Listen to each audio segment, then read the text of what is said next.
First of all, I want to thank everybody who has come today. We really appreciate you doing.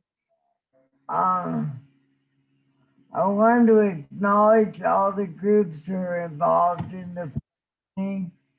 There's the League of Human Dignity, Independence Rising, Easter Seals Nebraska, Madonna School and Community-Based Services, APSI, Nebraska VR, Adapt Nebraska, Integrative Transitions, Nebraska Family Support Network, Nebraska Statewide Independent Council, Disability Rights Nebraska, University Center for Excellence in Developmental Disabilities at Munroe-Meyer Institute, the Nebraska Council on Developmental Disabilities, People First of Nebraska.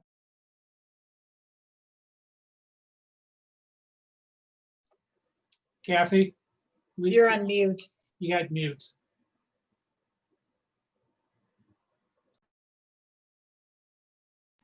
So I have to start that over again.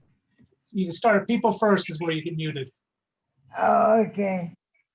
So People First in Nebraska, Yarka, Nebraska, Harper Self-Directed Services, and Brain Injury Alliance of Nebraska. So I've just got a few housekeeping rules I have to go over.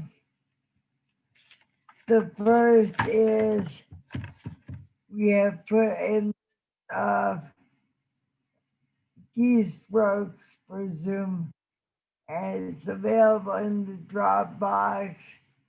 And Melanie has put the link for the Dropbox in the chat feature, which is located at the bottom of your screen.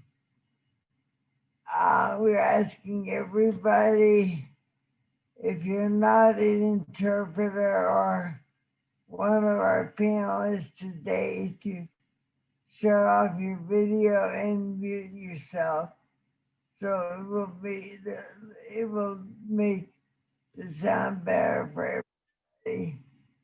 All sessions are closed caption.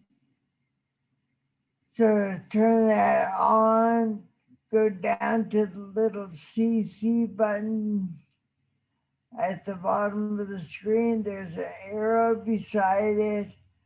Press the arrow and a drop-down menu will appear, and you just select Enable Subtitles.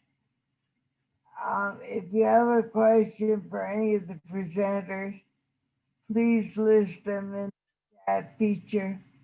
I've got a number of people here who will be monitoring the chat feature. So hopefully we won't miss anything. And just a reminder, this session will be recorded. If you don't want to be identified in the recording, you can rename yourself. This is done by hovering over the square until the three dots appear. Then click on them and select rename from the drop-down menu and enter a new name. You can be anonymous, whatever you want. At this point, I am going to turn it over to the moderator for today, which is Mark Shriver. Thank you, Mark, for agreeing to this. Thank you, Kathy. As I mentioned, my name is Mark Shriver. I am the director for the University Center for Excellence in Developmental Disabilities at the Munroe-Meyer Institute, University of Nebraska Medical Center. We're very fortunate today to have a panel that includes members and from the film Hearts of Glass, which hopefully everybody's been able to watch to this point. It is available through Friday. So if you haven't had a chance to watch it or wish to watch it again, you can. It's going to be available through Friday for everybody to see. So if you haven't seen it, I strongly encourage you to do so. Our goal today is actually, in addition to our panel, we have folks from Nebraska that we'll introduce as well as part of our panel. We are going to go through and have them introduce themselves and tell a little bit about themselves and what they do and whichever they want to say. And then as moderator, I do have some questions to get started, but really this is a panel discussion and meant to, for you all to ask questions of them about the film or about employment, what you saw, about their lives. That's for all of our panelists, both the ones from Vertical Harvest and the film, Hearts of Glass, as well as the folks that we have here from Nebraska, who will be Jose and Josh. And we'll get everybody introduced here in just a sec. So as I get started with questions after the introductions, that'll give you all time to be starting to put some questions into the chat feature, which we will try to follow and then relay the questions to the panelists. That'll be myself, and then Sage Vos is helping me with that as well. So we will try to catch questions as we move along here. If we miss something, let us know, we'll get back to it. So I look forward to a very interesting discussion. At this point, I'm going to go ahead and have the folks introduce themselves. I'll just call on them to get started here for that purpose, and then we'll get into questions. So we're going to start with Jennifer Tennican.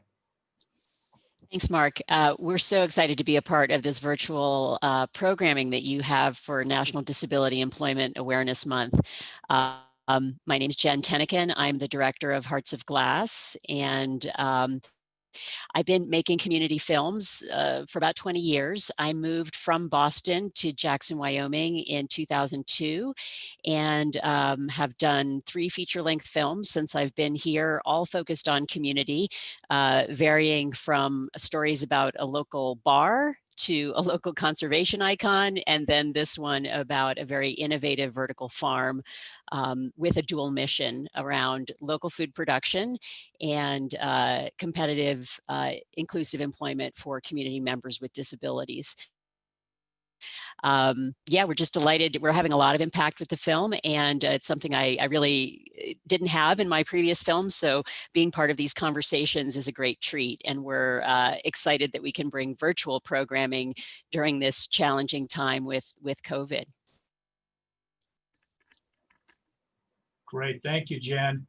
Lots of really nice comments about the film already in the chat too, so it's very positive. Robin, tell us about you. Hello, my name's Robin. I am the tomato grower and integrated pest manager at Vertical Harvest. I worked there for a little over 2 years. I also volunteered at the greenhouse when it was first starting up, so I saw a lot of the kind of inner workings of during the time period when the film was made. I grew up in Baltimore originally, in Maryland. I kind of came out here after college and after working as a outdoor environmental educator. And I also have been a provider for folks with disabilities or differing abilities, as we like to say at Vertical Harvest, for about 4 or 5 years now. So coming to Vertical Harvest, working with folks of all walks of life, as well as growing plants, was a combination of 2 of my biggest passions. So very happy to be here. Thanks, Robin. Yeah, I'm amazed how you were able to combine those 2 passions. I look forward to learning more about that moving forward.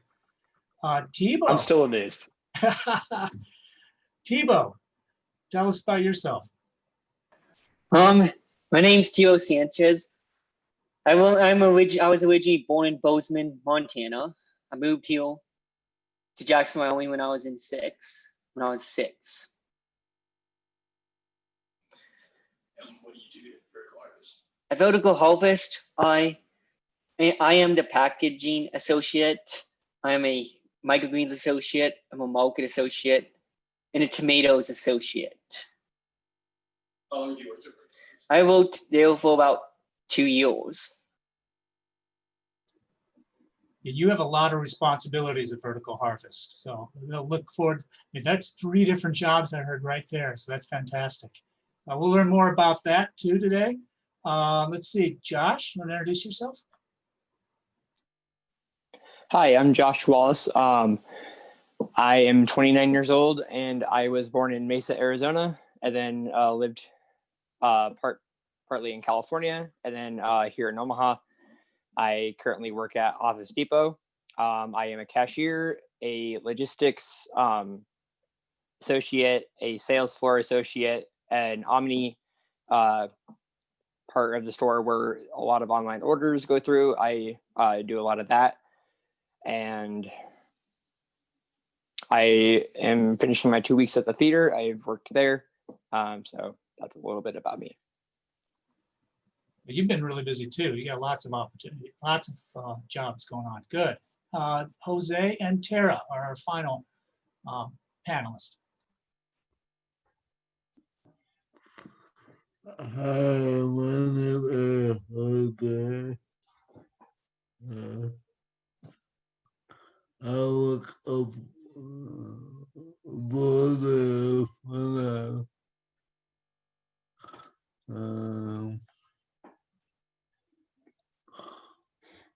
Jose works at the CHI Arena, and because of COVID, they are not having any events right now. And so he is going to day services at Vodek full time until they can safely start having events and he can get back to work. He's a ticket taker there, and he's worked there for 2 years. yeah. Yep.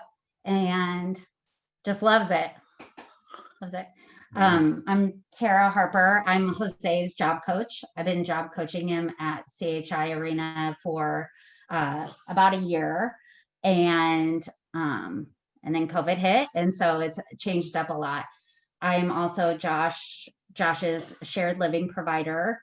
Josh has lived with my family for 7 years now, and he's been able to be more independent, to get the job at Office Depot by himself. And so I've enjoyed seeing these guys just thrive and be more independent on the job. Thanks for having us. Thank you. And Jose and Josh, just so you know, in the comments, somebody mentioned, Mindy mentioned so much talent in these youth. That's Nebraska's lucky to have you. And I think that's true. Thank you for being here. We're going to go ahead and get started. Please go ahead and start asking questions or put them in the chat as we move forward. Don't make me to ask all the questions. So we're going to go ahead. I'm going to actually start with Jen, and just with a basic question, I think, but just to get us started, how the idea for the film come about, and what message is it that you wanted to get across with it? So I take all of my ideas from the community I live in. I know a lot of people eat locally. Well, I produce films locally, and I think it fit in so well with all of the other work that I was doing. I mean, I think the through line in the stories that I've been telling about my community are about social identity and inclusion, and who fits in what group and how those groups interact. So I think it was very much about that. Also, I think a through part of my filmmaking is realizing that we all have more similarities than we have dissimilarities. So focusing on, I think, breaking down the us and them. So whether that's cowboys and hippies, or people with disabilities and people without disabilities, I think it's irrelevant. I had been working on a number of films over the time that Vertical Harvest was evolving. So it took about 8 years to get from idea idea to the doors opening. And so Jackson is a small community, about 10,000 people in the town. I knew the women who were behind Vertical Harvest and the co-founders. And so I kind of, out of the corner of my eye, when I had finished another film, I realized that the building was up, the greenhouse was up, and they were about to get in. And it just really felt like a once in a lifetime opportunity to cover a story about a community impact business, and, sort of get in on the ground floor. It also, I think, and maybe I didn't know this at the time, gave me an opportunity to get to know some community members who weren't in my orbit, and made me question a little bit about why they weren't in my orbit. So it's been awareness raising on my part as well. So I think, I've become, I'm trying to be a good disability rights ally with the film. And it's taught me not to speak for people and to presume competence. And I hope that's what viewers take away from it as well, the capabilities of community members with disabilities to contribute, and what it takes to set people up for success. And that it's not just about the concept of giving people with disabilities jobs as charity. It's good business, it's good for communities, it's good for families. So those are all concepts that I hope people take away. Thank you. And actually, I'm going to go ahead and, as questions come in, I'm going to go follow up with them. I do have questions, and we can have questions for Robin and Thibaud and Jose and Josh moving forward too. I think there were a couple questions right off the bat, and this might be for Robin or Jen probably, related to the expenses. So what, do you have information about what the operating expenses are, Vertical Harvest? And and it's related to that, I think, Kim Bainbridge asked, what was the total cost, and where did the funding come from to start Vertical Harvest? Robin, do you want me to take that? Sure, I've got some numbers, but yours are probably more accurate. Okay. So I think generally the full cost is estimated at $3.8 million. And, Vertical Harvest is a public-private partnership with the town of Jackson. So we didn't go into it in a lot of detail in the film, but the land that the greenhouse is built on is a remnant strip of land that's left over from a public parking garage. What many of you might not know about Jackson, Wyoming, is that 97% of the land in Jackson is publicly owned land. We have 2 national parks. We have a lot of preserves, a lot of land that we can't build on. So it immediately inflates or makes land values extremely high. So this could not have gotten off the ground without a public-private partnership with the town of Jackson. Vertical Harvest went through a series of fundraising iterations, sometimes under an umbrella of a nonprofit. Vertical Harvest itself is not a nonprofit. It's a low profit, limited liability corporation, which is very much in the line of a B Corp or a business where investors are willing to be patient and put the social mission before shareholder returns. I think what really, moved the project forward was in 2013, Vertical Harvest received a $1.5 million matching grant from the Wyoming Business Council. So that was huge in the timeline. So I hope that answers your question. Total cost $3.8 million, combination of private donations, investor donations. I think you see in the film, the culinary circle made up of local restaurants, typically high-end local restaurants, have made a donation, an initial donation, in order to buy produce at market rate. Thank you, Jen. Robin, anything to add to that? I think that's pretty comprehensive. We still, before the pandemic, we're receiving donations through our tours. And we had this idea of a living wall where one of our rotating carousels, the one that you see that's kind of in the main doorway when you walk in, if you donated $100 on our tours, then you could get your name on that kind of wall as it rotates, like underneath the lettuce, literally. So we've got a lot of kind of individual donations over the years, but in terms of initial build, yeah, what Jen said that's very comprehensive. Right. Thank you. One of the things that Denise Geringer asked, what do you know what the annual operating costs are? I'm sorry, I don't know what they are. You know, I know that over the course of time, you know, they have broken even and I think now are in the black. So it wasn't an investigative report on their financial well-being. So I'm sorry, I don't have that, but I'm sure we can put you in touch with someone at Vertical Harvest who could answer that question for you. Thank you. Yeah. Go ahead, Robin. I was just going to say, I also don't have a lot of accuracy on that, on the annual operating budget, but what Jen just said is correct. Yeah, if you contact Vertical Harvest, call the number that we have, or send us an email on our website. We have people that would be happy to answer those questions. Great, thank you. So this was also asked, Emily Costello asked for Jen, where did the name Hearts of Glass come from for the film?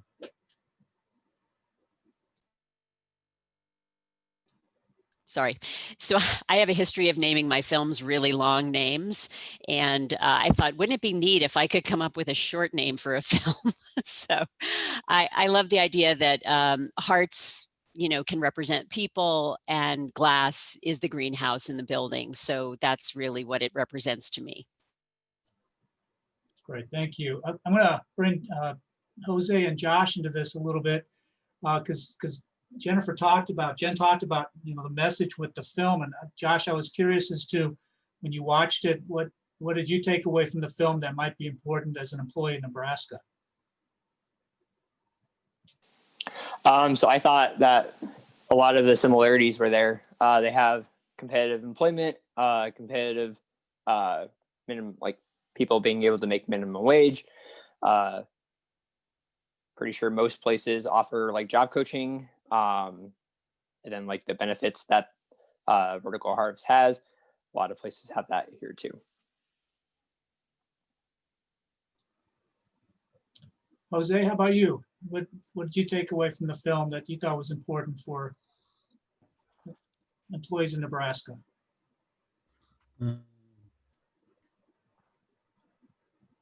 He thought it was important that the people got to do what they were interested in doing. So it's so that it's person-centered. And it was pretty cool how the professional development opportunities, the classes in horticulture and things that some of the employees were taking so that they could advance in their careers. I think Nebraska needs to step it up in some ways. Yeah. So that people have more opportunities to do things that they're interested in rather than just being placed in a job.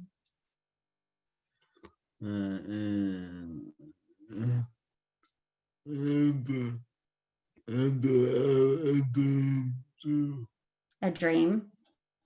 Yeah, to have a dream. And that Vertical Harvest was an amazing dream that came to fruition, and it would be really cool if we were able to get something like that here going on. Yeah, it is an amazing dream, and I think one of the things you mentioned is the opportunity for advancement and professional development. And Thibaud, you may be able to talk a little bit about this because you've had opportunity for some training and advancements. Can you tell us what that's been like? I mean, originally I just only did packaging. But then I went to microgreens, and then I did want to do more things for my math. So I went to measurements in a tomato full. And then I wanted to do something with marketing. So I went to mobile market and have a market at Vertical Harvest. Good. And they provide that training for you so you can make that advancement. Yes. Okay.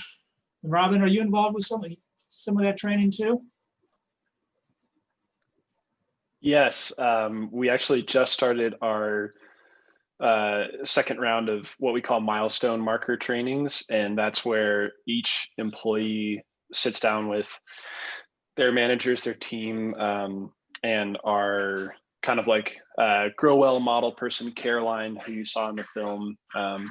And we basically kind of talk about where the person's at. It's very similar to like a yearly review. And it's just really customized to the person. And they have a chance to express what they're interested in, where they'd like to go. And from that meeting, we kind of develop a plan of like, okay, you know, if you've been, like in Thibaud's example, he was doing packaging for a while and he thought, you know, I've got these math skills and this interpersonal skills. So can you start me on data? Can you maybe get me some time in the market? And we were able to do both, fit him some hours into either of those. So yeah, with my employees on the tomato floor, we're having our meetings this week, and it's really cool to see where everyone's been growing even through the pandemic.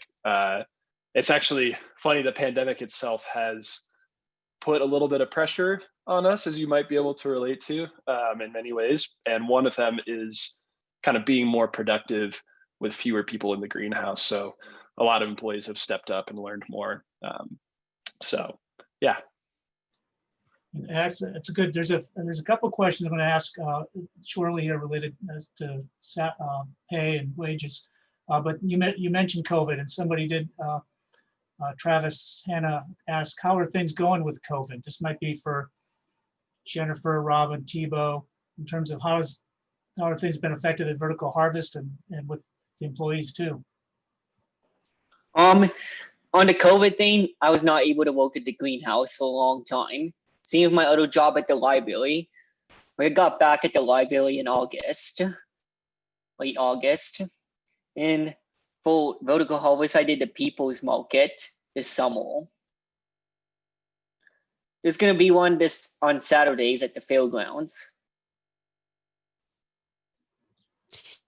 So that just to fill in a little background, the People's Market is a community market with sort of under the umbrella of our local chapter of Slow Food. So Slow Food in the Tetons is kind of the umbrella organization, and all sorts of local growers come and sell their produce. And now they're doing winter markets as well, hopefully safely, I'm sure safely, but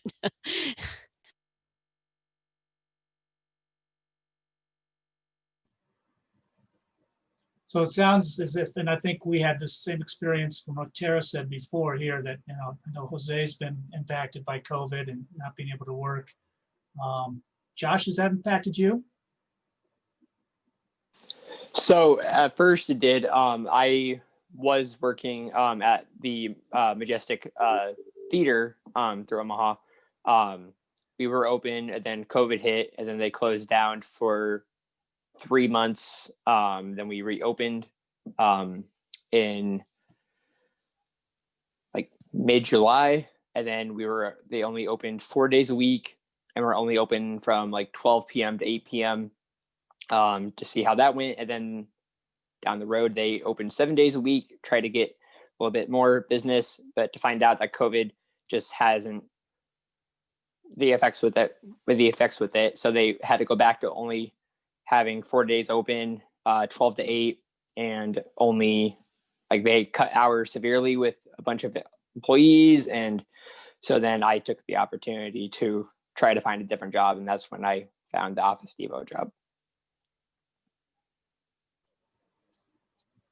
I think I see a lot of interest. People say we have to have a vertical harvest here, and agree with that. And I think the idea of having that kind of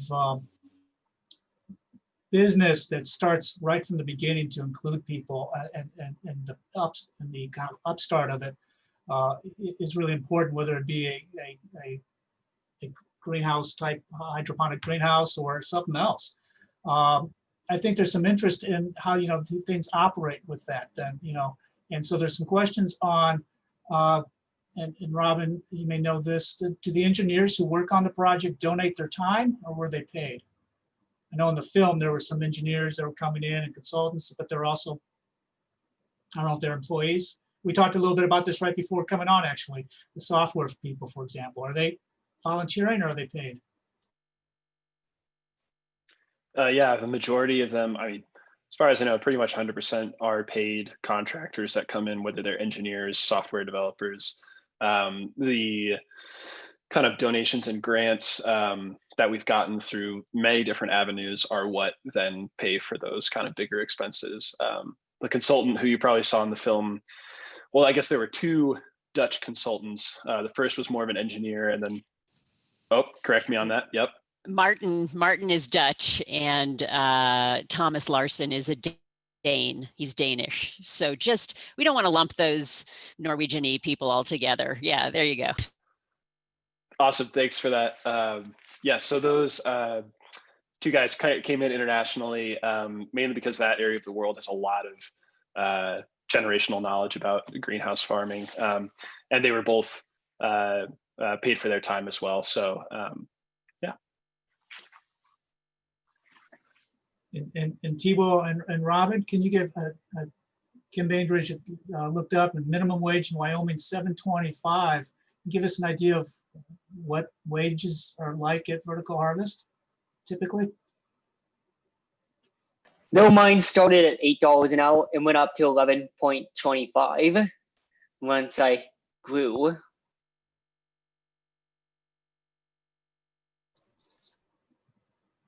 That's terrific.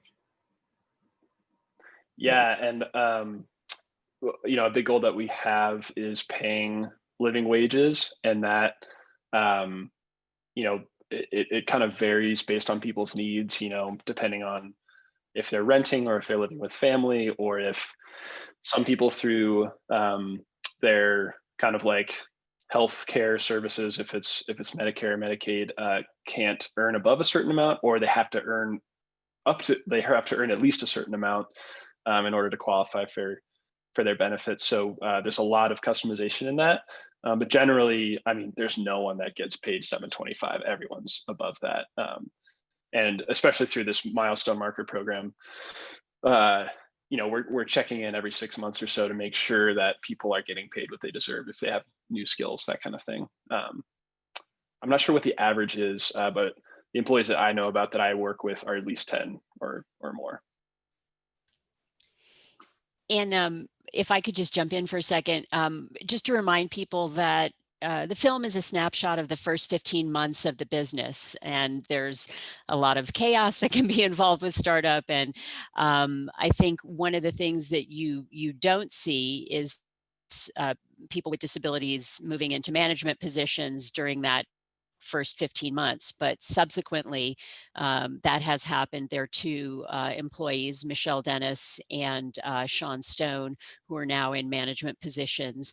So, you know, Mark, when you say how important it is to have these opportunities for career advancement, you know, it's struck me that they've tried to be responsive. They've understood that, you know, when they had the opportunity to promote people, they have, and just giving people chances to expand their knowledge, or, you know, try things and maybe fail and decide that's not for them. That's an incredible opportunity that everyone should have on the job. So I think the periodic reviews, the weekly boosts that you see in the film, I mean, those meetings, if I ever had a job where I got to go to weekly boosts, I think it would have been a lot better for my morale at all the jobs that I did and then subsequently left.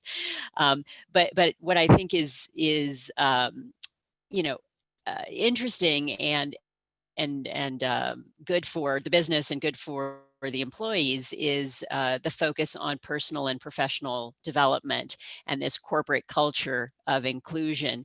You don't have to start a new business to do that. You don't have to build a $3.8 million greenhouse to do that, but you have to have the leadership that's committed to it.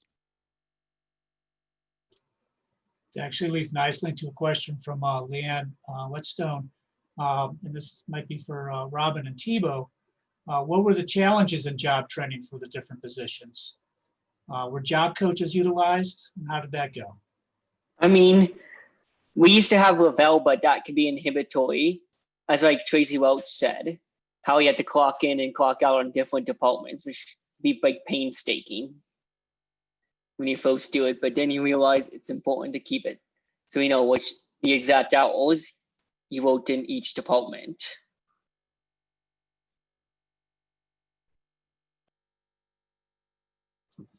So learning Yeah. the time clock and learning some of the skills can be challenging at first, but you figured it out with help, that how important it was. And to do it. I mean, I had like a lot of job coaches when I was first working there. I had Tracy Welch, I had Betsy Grandy, and I had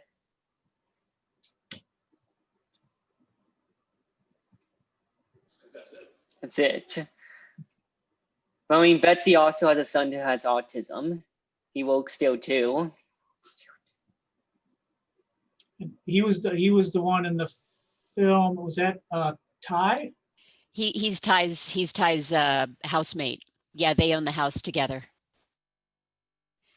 And just to follow up on what Thibaud was saying,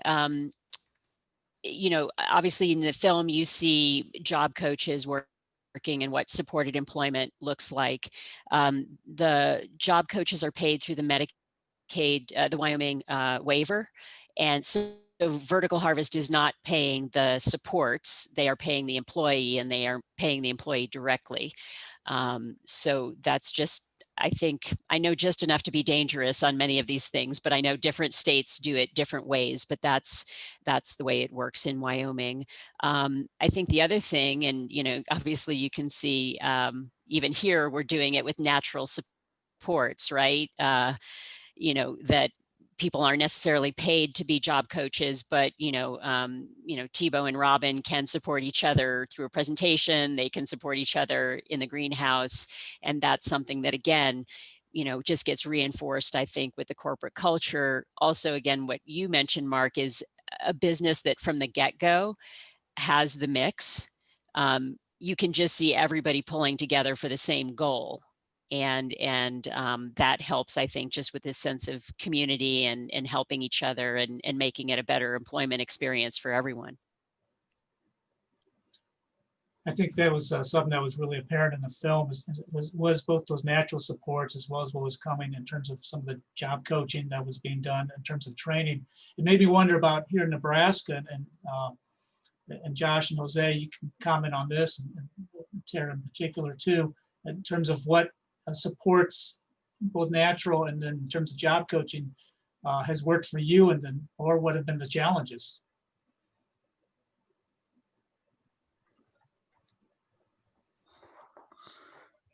I would say for Josh, he had job coaches, he had job coach support, and then he was able to gain the skills necessary to the point where now he doesn't need any type of support on the job, maybe just a little bit with like helping to fill out application and things like that. So being that I work in the field, we're always practicing interviewing skills and things.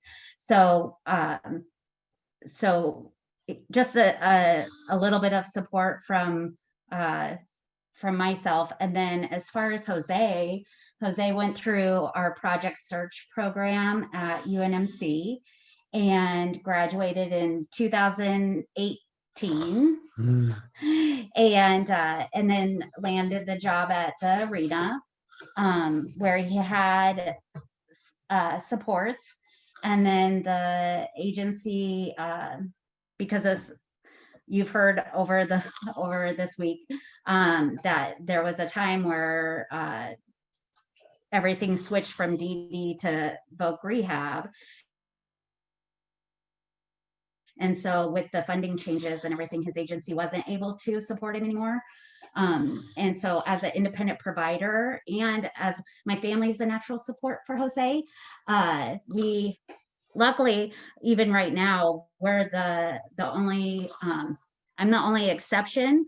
I'm on the exception list as a natural support to take him out, to bring him over to my house. Otherwise, you don't really get any other interaction, right? You have to be on an approved list to have visitors. And so luckily we had already built that relationship so that when I became his job coach, it worked better. We're kind of like brother and sister. Then we are, then I am his job coach. I let him take the lead, and you just tell me what you need to make it work. So we were just at that point where I was going to start fading at the arena, and we got a foldable chair. So a shout out to the Tools for Caregivers Enrichment grant. We got a grant to get the foldable chair, and so that I could take him in my car and transport him to work. And then COVID hit. So hopefully when he gets back to work, Jose won't need me, but maybe for, the beginning and end of his shift. That's our goal. Yep. Thank you. Good. Along with, training for new positions is actually when you're bringing people on. And Ian Fleming asked, is the employment process competitive? And if so, how do you balance that competition while avoiding exclusion? And Robin, did you answer that one?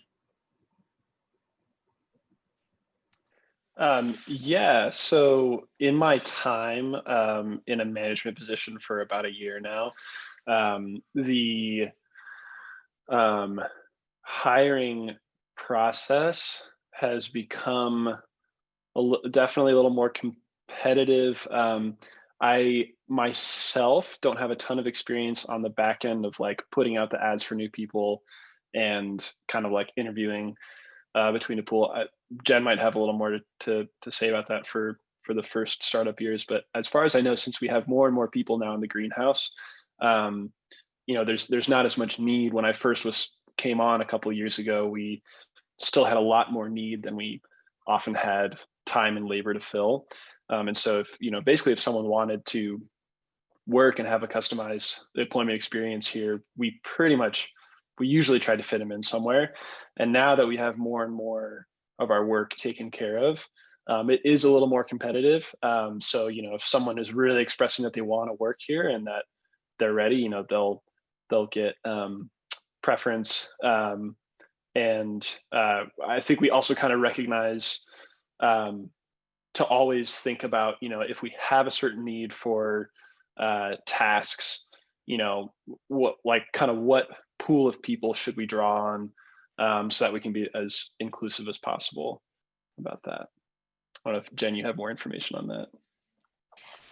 Well, again, in that we were covering the first 15 months, I think, in order to get Vertical Harvest off the ground, there had to be a lot of community support. And obviously a lot of that support came from individuals and family members with a connection to disabilities. So, and it's a small community.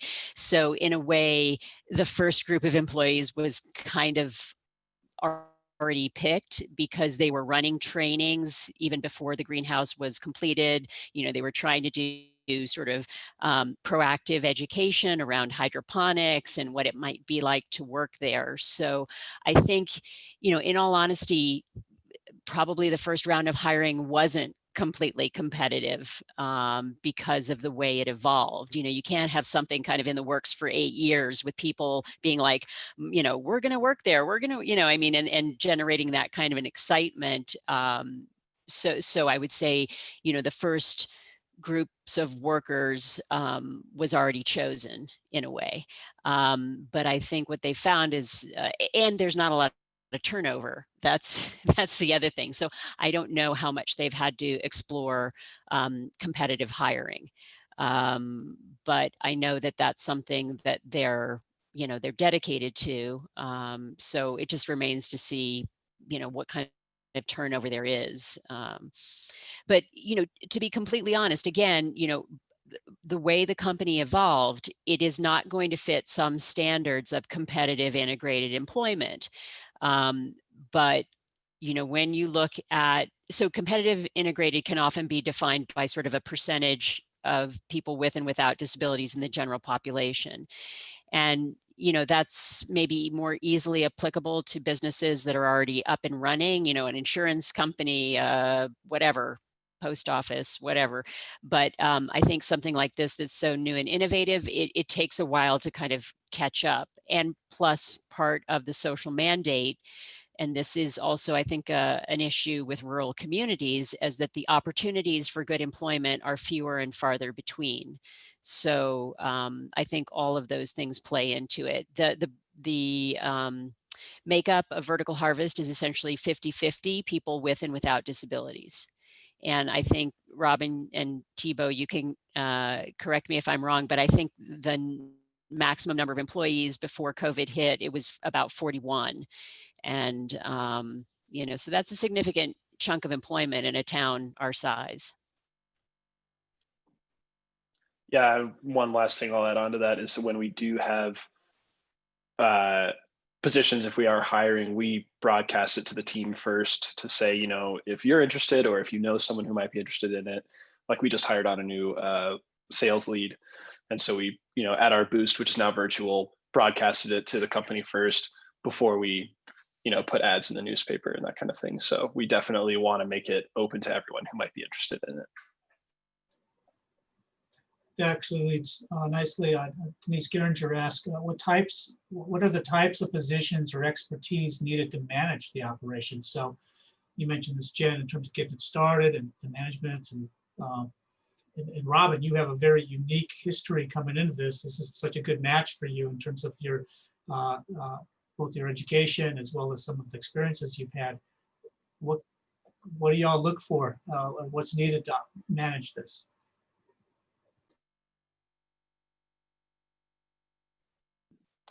Yeah, we often kind of use the adage of a lot of our managers were unexpected farmers, and a lot of the people who work here were kind of unexpected in the way that this operation drew a lot of people who are very passionate, and their passions often lie in working with other people, working with people with differing abilities, and also working with plants. You know, when we look at our management team, especially in the past year, as we've kind of brought on more management and getting ready to expand and really refine our different aspects of our you know, social media presence, to growing, to managing employees, we've been able to bring in more specialized people. But especially in the first couple years, you know, Vertical Harvest started at first with Tim, who you saw in the movie, who was the director of production. He had some experience farming before that and with hydroponics. Nona, the CEO, is an architect. So she knows a lot about the greenhouse and kind of how it works, how it functions mechanically and architecturally. And then there was just like a host of people who were just really passionate about getting involved in the project, learning as they went, putting a lot of blood, sweat, and tears into it. And so now a lot of the managers that we have are people who kind of rose from that, really connected with our culture in a successful way and lasting way. And, you know, along the way, from resources that Nona has provided, because Nona, our CEO, you know, she started in New York. She's a successful architect. She has a lot of managing experience. And she has taught us a lot, whether herself directly or with other resources. So those people that kind of started from the beginning have developed the strong management skills that we have now. And then they've been able to pass it on to other people as well. And I'm kind of halfway in between that, because I was kind of there since the start, but then I became a manager 2 or 3 years after it started. So I also learned a lot from the people who have already been there. So yeah, when we look for someone new, like a new sales lead, like management experience is really, really important. And also the other things like connecting with the culture that we have and the passions that we have are pretty equally as important.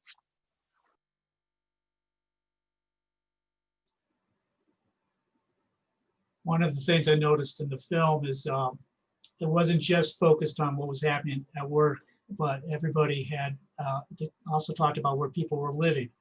And we saw Ty and his roommate, for example, got a house, which is really neat. Or they talked about things that they were interested in that they enjoyed doing, whether it be skiing or My Little Pony. That stood out to me a little bit. Or going to the rodeo. Yeah, we're going to the rodeo. We lost Thibaud. I was going to ask him this question. I was going to ask him what he does. I'll get him back. So let me turn it over to Josh and Jose, actually, because I think it is important. It's not just about work and employment. You have to have a life. So what outside of work for leisure, fun, and do you do? And what's your living situation currently? Josh, how about you? So I live in an extended family home. Tara and her husband Nate are my extended family home providers.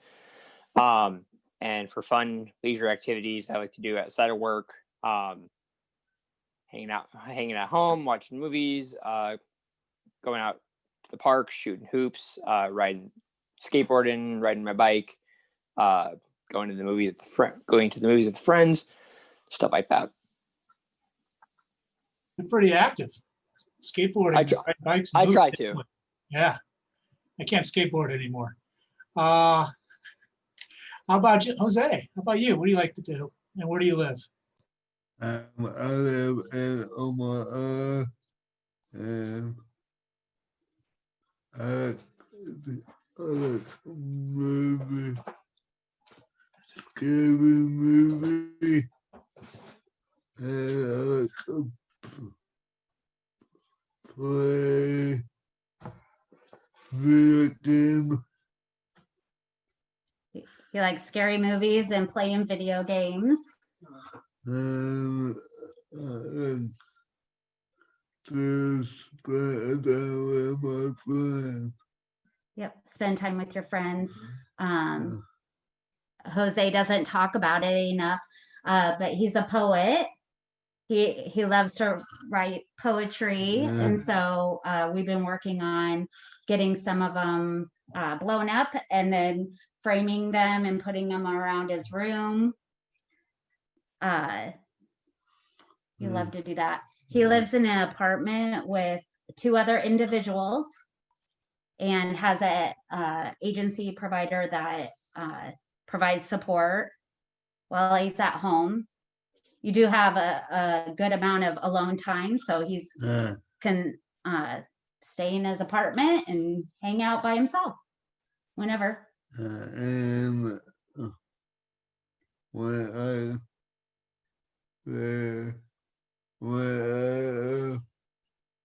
for our and more and I'm going to live with someone to be celebrated. He has 4 hours of alone time, right? And but his dream is to live in a shared living home, like Josh, and he would love to do that. And just like Jose having dreams, Josh's dream is to move out. He doesn't want to live with us forever. And so his dream is I have an 18-year-old son that's in transition right now.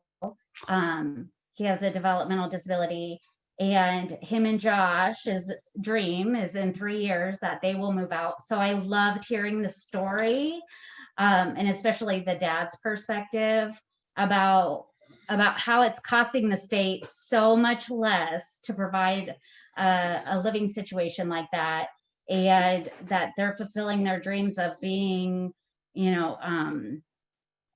active citizens in their community and earning a good income and paying for a house, being homeowners. It was so cool to hear that, because yeah, it does, in the end, it costs the state so much less by doing something like that. And that's what Josh and my son Tyler, that's what their dream is to live independently like that, with just a little bit of support.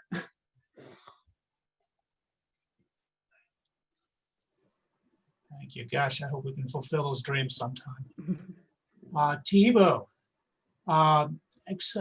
Travis had asked earlier, and I didn't catch it, but I got two questions for you. I'm going to start with one. The first one was, when you had to switch positions, was it hard to switch positions? It wasn't difficult. It wasn't difficult at all. That's good. What made it successful or easy for you? What made it successful and easy to me is like people, they let me try to do stuff myself until I asked for help. Yeah, so you were able to have the opportunity to fail if needed. Yes.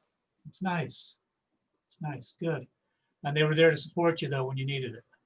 Yes. Good. So I was asking the others about things they like to do when they're not working. You'd already mentioned that work at the library and working at the People's Market, but I understand, I think you like arts as well. Yes, I have some pictures. My fall. Oh, tell us about that. I was just painting outside. It was like smoky. We had a lot of wildfires this year. So it was like smoky in my region. That's terrific. So you like to, is that a paint? Yes. Paint from here. Paint? Yeah, you like to paint? Okay. Yes. Nice. What else do you like to do? I like to go hiking. It's fantastic. That painting's very well done. And where do you live? I live in Jackson Hole. Okay. And do you live with family or do you live on your own? Or I live with family. Family? Okay. Thank you. All right. Catching up here on some questions. Several comments about the zipper. Zipper's scary for some folks. You've ever been on the zipper tie? I mean, Thibaud? No, I don't want to. Yeah. All right. Other questions then. I'm gonna keep this going. I got plenty. So how many hours a week do you work, Thibaud? If it was not in the pandemic, about 35 hours. That's a lot. In terms of, Robin, are most employees working close to that? Looking in the film, I saw anywhere from, I think, 10 to higher. I wasn't sure how that was being determined. Yeah, you're right. It is a range. Like in the tomato floor, the two full-time employees up there work 22 and 24 hours a week. And then elsewhere in the greenhouse, you've got people who do work 40-hour work weeks. And then you've got like, there's this one guy, Marcus, who comes in and on Wednesdays, and he's just in there for 2 hours a week. He also has another couple jobs in the town too. And that's what works best for him is coming in for a couple hours at a time with his job support currently. So yeah, it's a whole range. And some people need to get a certain, number of hours for like kind of Medicaid services they qualify for. And then some people just love to work and want to work 40 and would probably work more if we let them. So. I think one of the things that I realized was, particularly I got very close to Ty's parents, and, obviously, they've instilled, and Ty has a very strong work ethic and has been working, ever since he probably was in high school. But the difference between having 4 different jobs for 5 hours a week versus having one job at 20 hours or 25 hours a week is tremendous when you think of the issues around transportation and just sort of continuity of experience. I mean, it's great if somebody wants to do that, but it would be great if that weren't the default, where people are running around trying to piece together enough hours to make it work.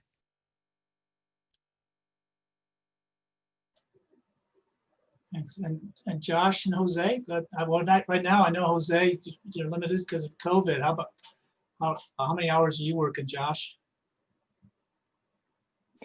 So I can technically work up to 30 hours, but I stick to working 25 hours a week so that I don't go over. Because if I have a set amount of hours and money I can make. When I worked at the theater, I started out at $9 an hour, and then after a year, got up to $9.25 an hour. At Office Depot, I'm actually making $10.50 an hour and up to 25 hours a week.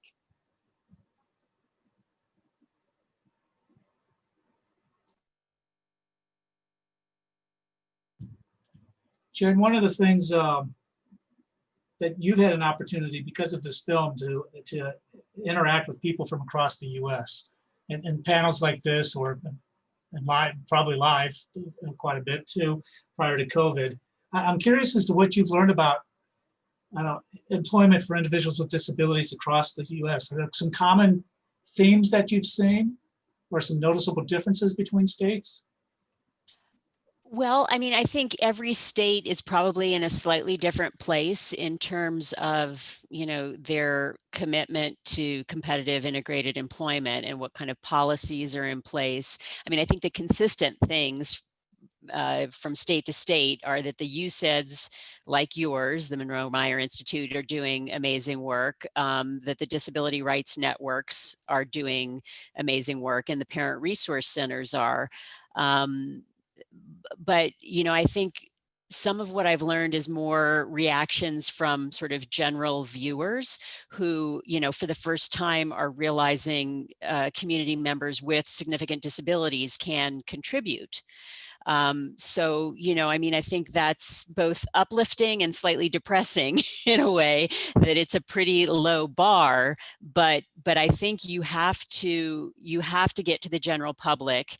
You have to, again, reinforce, I mean, the number of people with disabilities in the United States is, I mean, it's the largest minority group in the United States, and there's incredible economic power behind that. And so that's why I think a lot of it benefits corporations to be inclusive. I think you want this population buying your product and knowing that you value inclusion around and diversity around disability. So, I mean, I think there's some very good economic arguments to make to employers. I also realize that it can feel like a really complicated equation for people. High parental expectations, high self-expectations, good transition educators, employers who realize the value of community members with disabilities. But it's worth the effort. It was really worth the effort to coordinate these things. And we just meet so many motivated people that it's refreshing and it's uplifting. I think the great thing about the film is that it's not just about disability and employment. It's about sustainable local food production. It's about innovation. It's about a social impact business. So we have a chance to draw in a wider audience and really just open people's eyes and minds to a lot of things.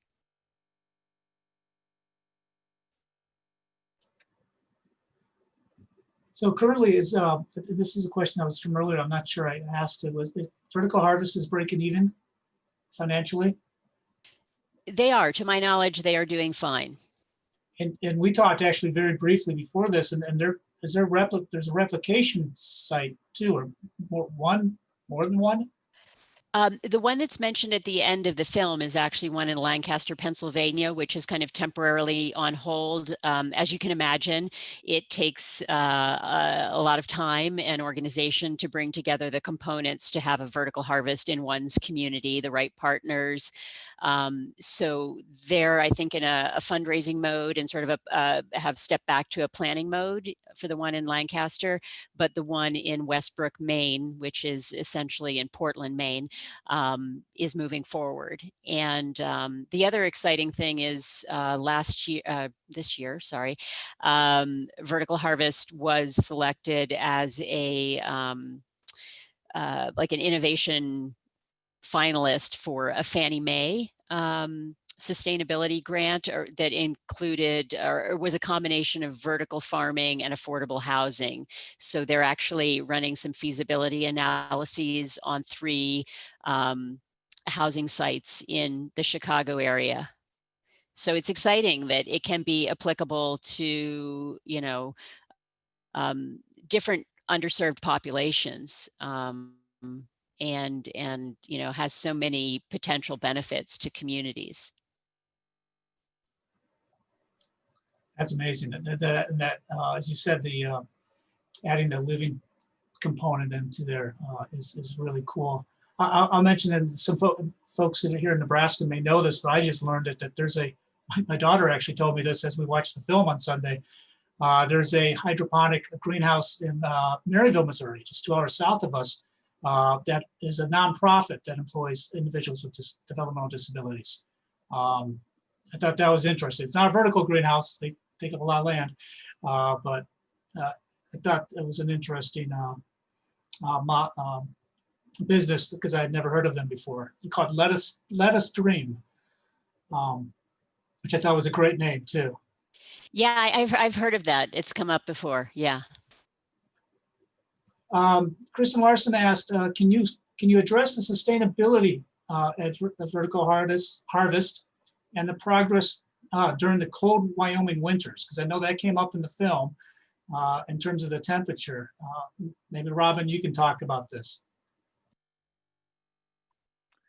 Yeah, I mean, when it's -20 outside and you've got to keep your tomatoes happy or your lettuce happy, it takes a lot of energy to keep the building warm. Luckily, you know, those sunny days can really help us in terms of how the greenhouse captures that light and that heat from the sun to reduce costs. But of course, there are really cloudy, snowy days where we've got to, you know, use our boiler to heat the greenhouse thoroughly. So that does take, you know, a fair amount of energy. You know, we as a business, as we're becoming profitable, you know, really refining our systems and expanding, we're always looking into sustainable options for energy. One of the things that we talk about is in terms of water use. As in our hydroponic system, we recirculate our water, and I think this is mentioned in the film, but it's, you know, very, very water efficient compared to a lot of traditional soil farming. So we save a lot in terms of water usage. But yeah, I mean, there's no real getting around how cold it gets here, and the fact that we've got to turn on our boiler to keep it warm enough for the people in the plants. You know, there are definitely options as we go forward, as solar becomes cheaper. You know, that could be an option. Of course, you don't want to cover your greenhouse in solar panels. That kind of they would take the sunlight instead. So, you know, that's definitely a spot where there's opportunity for innovation.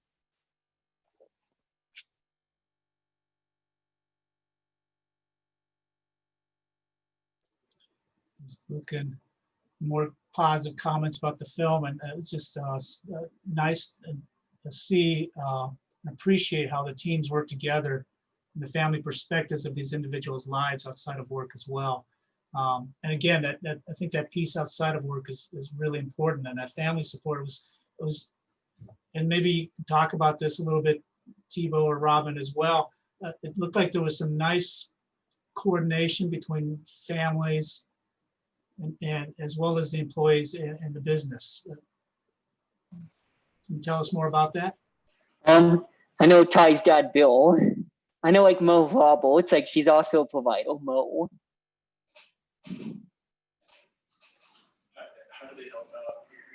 they help out like by they sometimes like told I know like Mo sometimes comes in for a visit, talks to other people that have like kids with different abilities.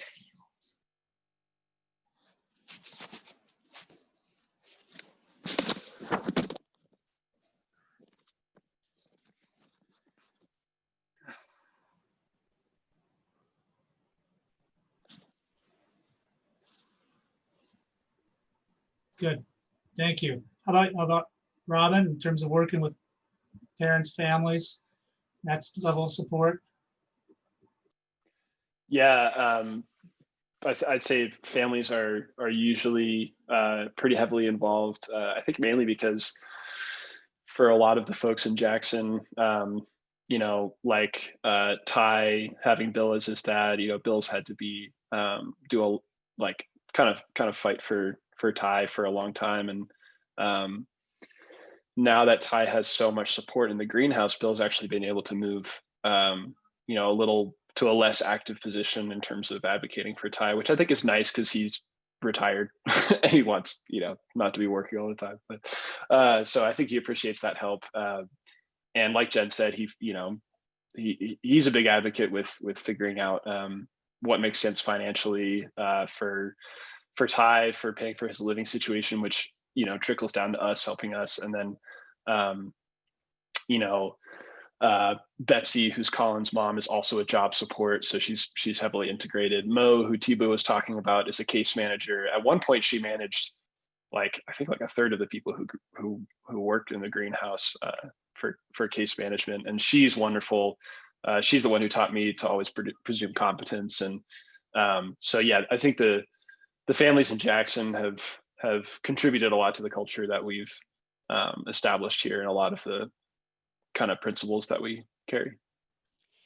I just wanted to share, there's so many good things that we filmed that never found a home in the final film. And one was, you know, at the weekly boost, sometimes there's an invited guest, and Bill came in once as a boost presenter and talked about the ABLE account and how everyone should have an ABLE account, right, to save money.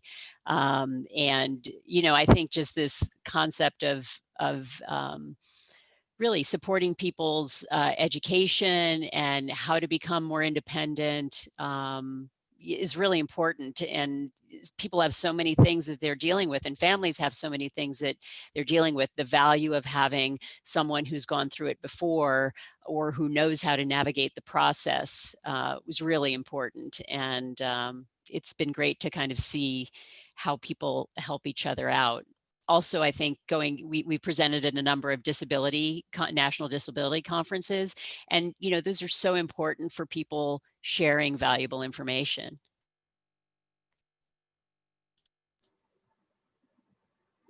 And Mary Angus responded on the letter stream, and this is good to know because I can't tell this looking at the website from what I knew.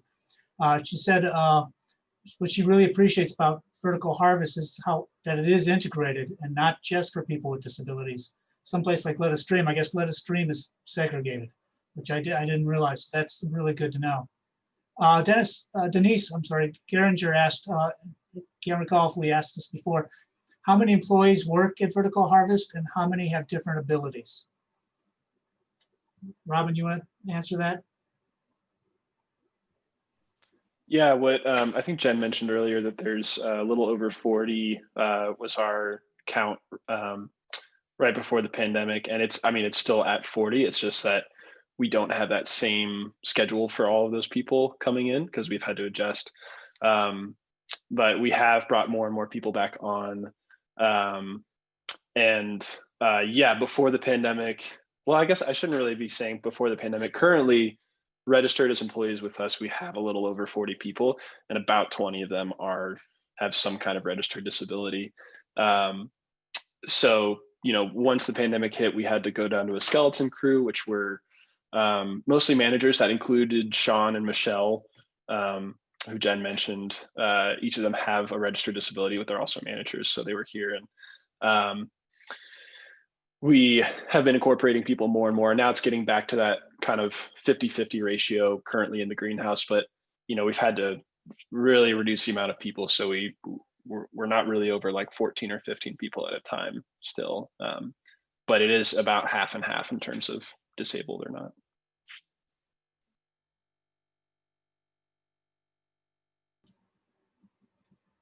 I'd asked at the beginning, what Jen's message, what she hoped people got from the film, and I'll actually go through with each of you at this time, and Robin, Thibaud, Josh, and Jose, and I'm curious as to what your message is at this point, kind of as we get towards the end here a little bit. I see questions starting to die out, but and I'll ask Robin, Thibaud this first, and then Josh and Jose. But Robin, what is it that you hope people get from the film and from these panel discussions that you have? Yeah, I think one of the most important things that Jen talks about, Thibaud talks about, Nona, our CEO, talks about, is that culture of inclusive employment and how presuming competence in people can really unlock potential in a way that lots of like pure hand holding and assuming a lot of the abilities of some person, of any person, can kind of limit that. So like allowing the sky to be the limit for people being inclusive in the workplace. And I think actually, Jen, you put it really well earlier. You don't need that, you don't specifically need a $4 million greenhouse to do that. It's really cool that we can do this and innovate agriculturally at the same time. But just in general, any place you work, that corporate or professional inclusivity, it improves communities and it improves people's lives as they get professional opportunities. So, yeah. And Mary Angus notes, I love the idea of presuming competence. So important. Thibaud, what is it that you hope people learn from the film and from you about? I'm feeling that like even I'm with Robin on this, that we just need to like let people do things themselves unless they ask for help.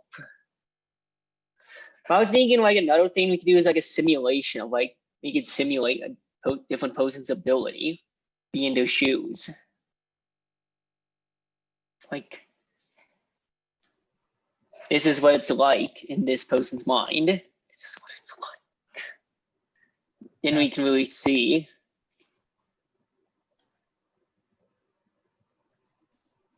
Yeah, that's terrific. That makes a lot of, yes, definitely. And I think the idea of allowing people that opportunity to take the risk, as you mentioned earlier, is so important. Jose, you mentioned your dream earlier, but what's your dream for Nebraska? And what would you like to see happen here that would work best for you in terms of employment? I want other people have more job, more disability.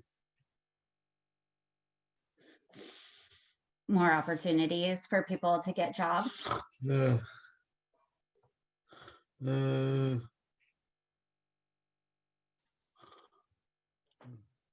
We always talk about, so I'm a program director for a transition program that's new and we're just getting off the ground this year.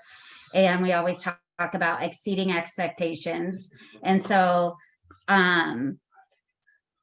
we may think, like I may think that Jose, this is his limit, but I should never set limits because he always amazes me in what he can do.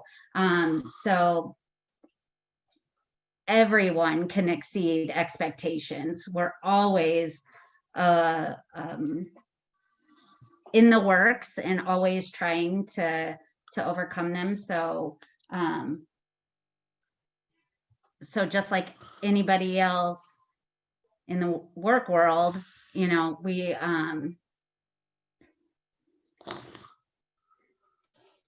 you never know how people amaze you every day.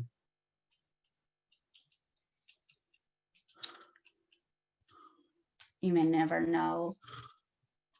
Everything is surprising. Is surprising.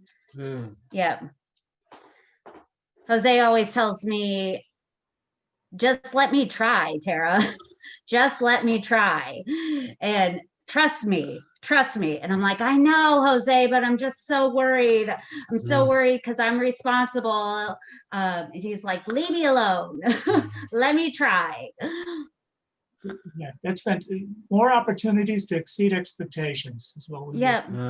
And it gets to Thibaud's point as well, that a couple people commented on Thibaud about how well said you had in terms of learning from hands-on experience and mistakes. And oftentimes we exceed expectations when given the opportunities, as Tara was saying, and Jose. So those are really important. And looking, there may not be all those opportunities yet in Nebraska. And this film helps provide that some ideas about how we might do that if we can build an inclusive culture from the start in the business. Josh, what's your dream? So kind of like how everybody else has said, like giving everybody the equal opportunity to have a job, because everybody's function level is different and everybody learns things at a different rate. And then like everybody being able to cross-train in different areas, because it's important to learn different areas so that if you do want to get like promoted down the road, like you have that cross-training ability to work in different areas. I know for me, working at Baker's, like I was a courtesy clerk and then I got cross-trained in cashier. Then that led for the opportunity. I was a front-end assistant manager for a little while. And same thing with Office Depot. But I think it's important for everybody to have equal opportunities to succeed in life. And like everybody has a different level of functions. So just, it's important to have everybody have the equal opportunity. Those opportunities, you said, and equal opportunities, and that cross training. I mean, you've had multiple different types of jobs which allow you to build different skills, which make you so much more employable moving forward, and plus adds variety and just literally spice to your life. It makes your life better and better quality. Same thing for you, Thibaud. I mean, you've had multiple types of opportunities and jobs where you're at, and that helps build you as a person. And it's good you've had those opportunities. Robin had them. He's had lots of different opportunities with what he's done in the past too. And everybody deserves those equal opportunities to have that. Great. I don't have any other questions right now. Does anybody else have any questions for the panel? There was one other question in the chat box towards the beginning from Jared Covey, asking if Nebraska has a grant similar to the grant they were able to use in Wyoming from Vertical Harvest. I don't know if the panelists here have an answer to that question, but I was able to find online on nebraska.gov, there's a list of grants that are available for someone wanting to start a business. And so I'm going to put that web page in the chat box. Thank you very much. And I just want to thank all the panelists for giving us a snapshot into their lives. And it's been very enlightening and something we need to think about going forward, because I was really impressed by the film. I really liked it. People with disabilities, unfortunately, there is not that expectation of competency, no matter what your disability is. And so I think we really need to step up our game here in Nebraska. Anyway, I want to thank you very much. I want to thank everybody who came to this session today. I want to thank you for your questions. And I hope we were able to give you some ideas for the future. Thanks so much, Kathy and Mark. This was really a great opportunity. We appreciate it. You have a good day, and I've enjoyed meeting all of you, Thibaud and Robin, and Josh and Jose too. All these new people in my life. Bye. People are applauding on their pictures. Thank you all very much. Thank you. Thank you. Thank you. Thank you so much. Take care. Take care.